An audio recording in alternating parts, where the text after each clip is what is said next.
Dos culturas opuestas, dos culturas que deberían ya en el siglo XXI reconciliarse.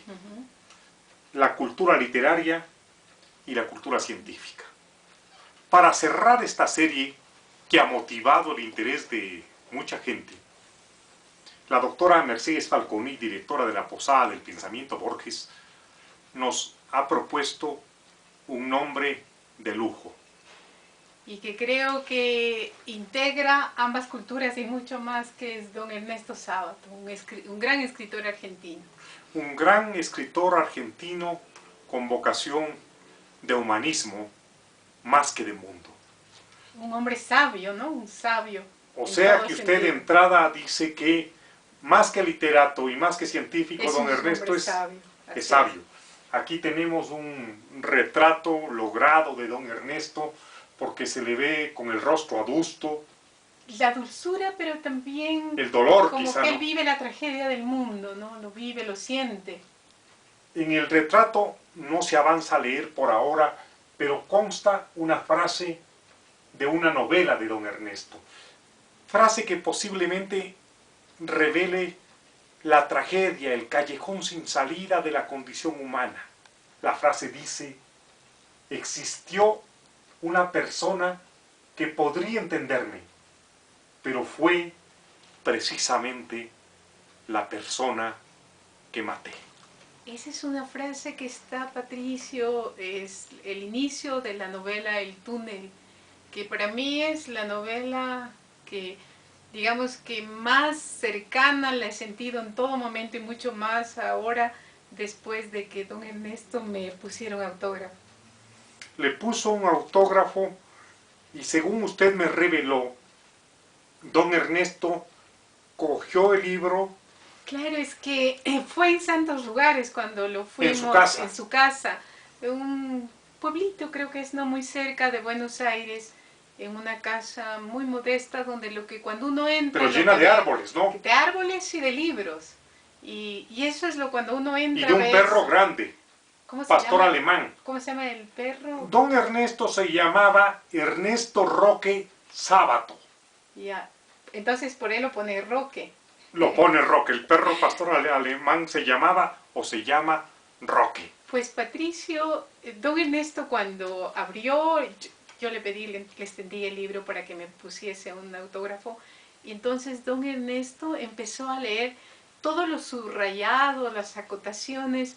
Era como que él sentía que este libro había recorrido muchas manos, muchas vidas, muchas lecturas. Muchas cabezas y corazones. Eso, y que es la forma como vive un libro, ¿no? Es la forma de darle vida a un libro. Es decir, la alegría con la que leía don Ernesto demostraba que el libro no solo que había vivido otras vidas, sino que estaba vivo. Vivo, así es. Y pues leyó con esa voz grave que tienen, una voz que impacta, leyó justamente esa primera frase de entre otros párrafos. Así es. ¿Lo recibió en el atelier? En el atelier, porque él fue también un pintor, un gran pintor en su última etapa, con su problema ya de visión. Empezó a hacer retratos, ¿no? Retratos de grandes Dostoyevsky, escritores y artistas. Escritores que para él, exactos, esos seres, no sé si llamarlos oscuros en el sentido en que viven en toda esa parte más recóndita, compleja, digamos, del ser humano, ¿no? Ordenémonos un poco, doctora Mercedes. Don Ernesto se inicia como científico, sí, en el laboratorio de Madame Curie en París. Decir un hombre que llega a ese nivel significa que era un alto científico. O sea, con muchos horizontes en el mundo de la ciencia. Así es.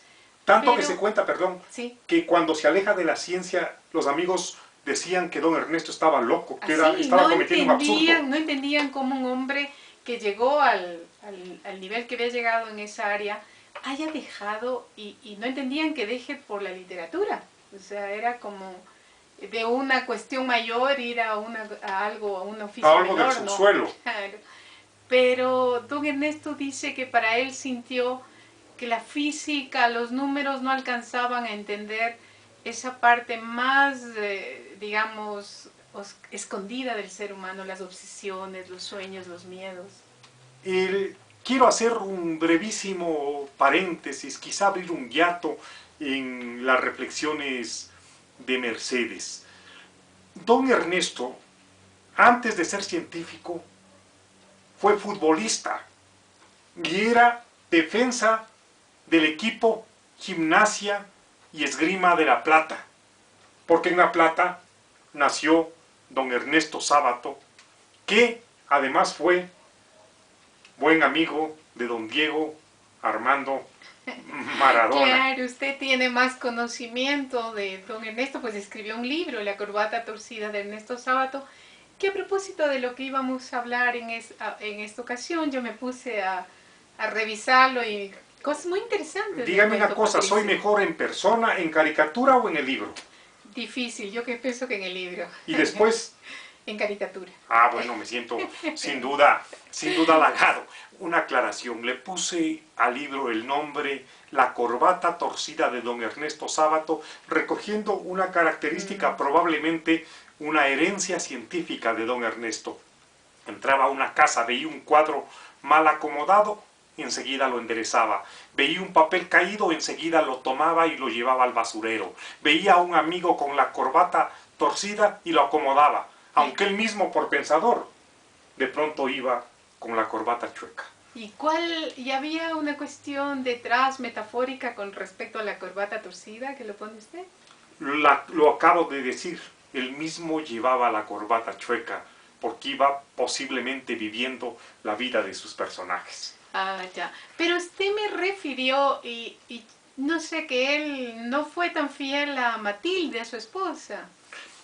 Eso lo topamos brevísimamente en un instante, pero ya. Si me permite, acabemos lo del mundo de la ciencia. Él está con Madame Curie, y usted me decía, renuncia a la ciencia porque la ciencia le resulta un castillo de marfil, una torre de marfil, distinta al mundo. Claro, y de ahí es que en sus grandes novelas, Abaddon el Exterminador, Sobre Héroes y Tumbas, uno puede percibir que a través de la literatura, Ernesto Sábato o los grandes escritores en general, logran, digamos, acercarse a ese mundo del ser humano, ¿no? Al mundo contradictorio. Exactamente, Sábato, como explica Mercedes Falconi, renuncia al mundo de la ciencia porque él en determinado momento considera que la ciencia nos empieza a mirar a los seres humanos sin los misterios, neuroquímica y nada más, como seres neuroquímicos, que dice usted. Claro, que reaccionamos, que somos un poco un producto de la fisiología, de la química, de la biología. De la biología, sí, ¿no? Sí. De modo que él renuncia a eso y se convierte en novelista, pero no en el novelista del día, sino en el novelista que da mucha importancia al sueño. Sí, a los sueños, a las obsesiones, a las barbaries propias del ser humano que nos habita. A esa parte oscura del ser humano, exacto, a ese otro ser que hay en nosotros y que muchas veces no lo conocemos, ¿no? Y yo pienso que eso es la grandeza. ¿Qué obra recuerda de don Ernesto? El túnel, que lo había nombrado, y Sobre Héroes y Tumbas, que es... Abaddon el Exterminador. Pero además también que pienso que hay que rescatarle a don Ernesto libros como ensayista, Uno y el Universo, Heterodoxia, por ejemplo, que también lo definen como ese hombre sensible, comprometido, pero en el sentido de pensador libre, de hombre de principios más por todo lo que usted me ha dicho, ideología, ¿no? Don Ernesto es una síntesis muy importante de la cultura científica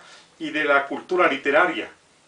Y humanista, no sé si llama la cultura humanista. Sí, y la política, ¿no? Porque, y la política, claro, él tuvo una participación muy importante en la transición de la dictadura a la democracia. Cuando se empezó a hacer todas estas búsquedas de los desaparecidos y todo. ¿Cómo se llama? Él escribió al Nunca Más. Claro, un informe realmente desgarrante, que golpea. Y que fue injustamente criticado porque en eso sí don Ernesto no ha tenido la comprensión de todo el tamaño y la dimensión que lo tiene, porque tanto la izquierda como la derecha lo ha criticado. Argentina, sí. Porque en el mundo entero ha sido reconocido como un